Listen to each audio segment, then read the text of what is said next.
being home alone. For the first time ever, Gabby was going to be home alone.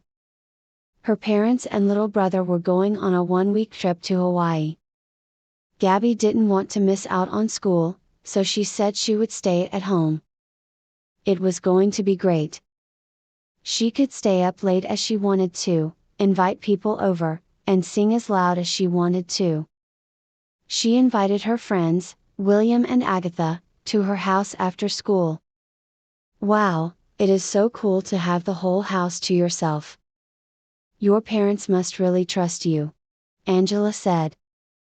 Gabby's parents trusted Gabby because she always told the truth and did the right thing.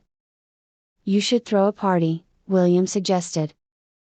Gabby and Agatha gasped.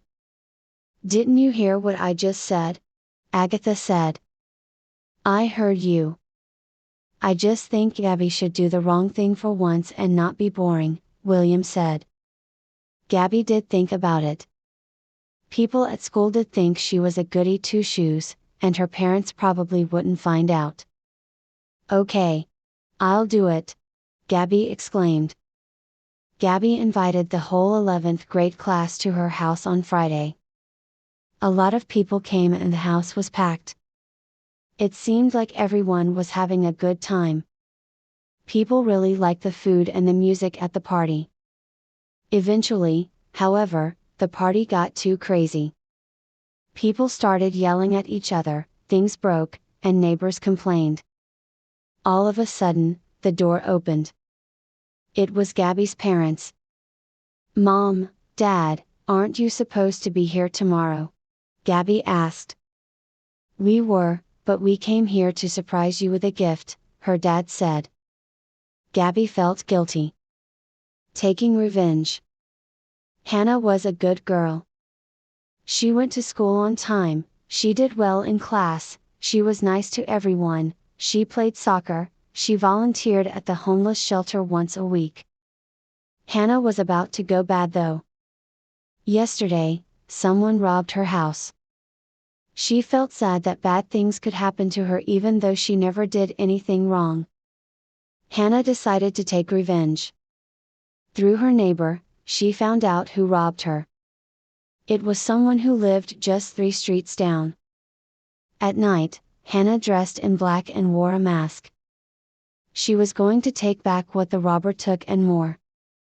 She wanted him to feel what she and her family felt. Hannah unlocked the door with a paper clip and went inside the house. She saw her belongings near the fireplace. She grabbed the belongings and put them inside a big, black bag. She also stole some money, although it wasn't a lot. She realized that there wasn't anything worth stealing, so she spray painted the walls. A homeless man's past. Ricky is homeless. He sleeps under a shady, big tree at the park every night. In the morning, he walks around the park and sometimes goes on the playground. He likes going on the swings, closing his eyes, and thinking about the past. His past was great. He grew up in a wealthy family. Both of his parents were doctors. Ricky went to a good school, had lots of friends, and was on his way to be a doctor. Everything was perfect. Then, his parents got sued by a patient. His parents lost the case and owed the patient millions of dollars. Ricky and his family had to sell their house and move to a much smaller house. Ricky also had to move schools. Ricky's parents had a very hard time adjusting. His dad got a heart attack after 1 year of living in the small house. His mom had a hard time without his dad and died from stress. Ricky had to support himself. He quit school and worked at a grocery store. He eventually quit, because he thought he was too good for his job. Ricky decided he would rather be homeless than work at a job he hated. Ricky had gotten used to being homeless. He has been homeless for 5 years, and he is now 23 years old. He talks to people at the park and has good conversations. He gets food from the trash can. He doesn't mind. Ricky is homeless but happy. making the boss angry. Zoe hated her boss Justin, who thought he was better than everyone just because he went to Harvard. He proudly hung up his diploma in his office.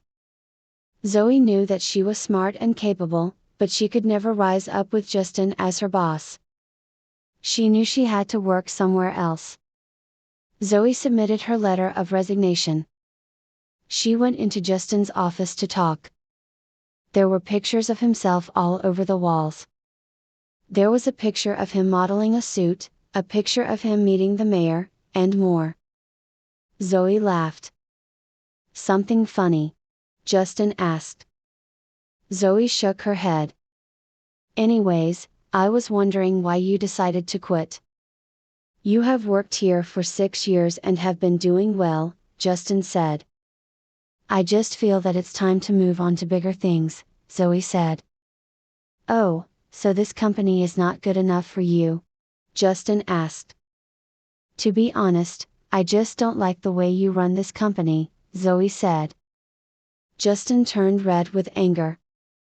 He hit his desk and started tearing down all the pictures on the walls. He left Zoe in his office and slammed the door on his way out. Zoe just laughed. Facing a setback.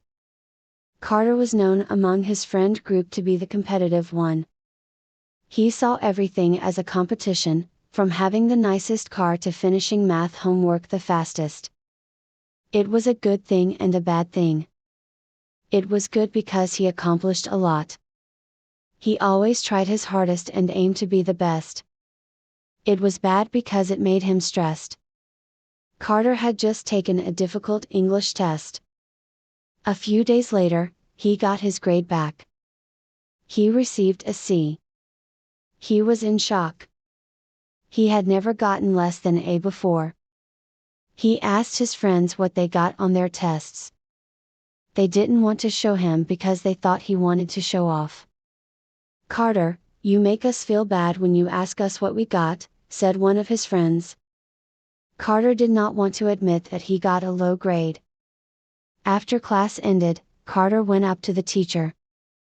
He asked Ms. Green what the average grade in the class was. Ms. Green said the average grade was B. Carter was extremely upset. For the first time, his grade was below average. Ms. Green told him not to worry and that even the smartest people would face setbacks.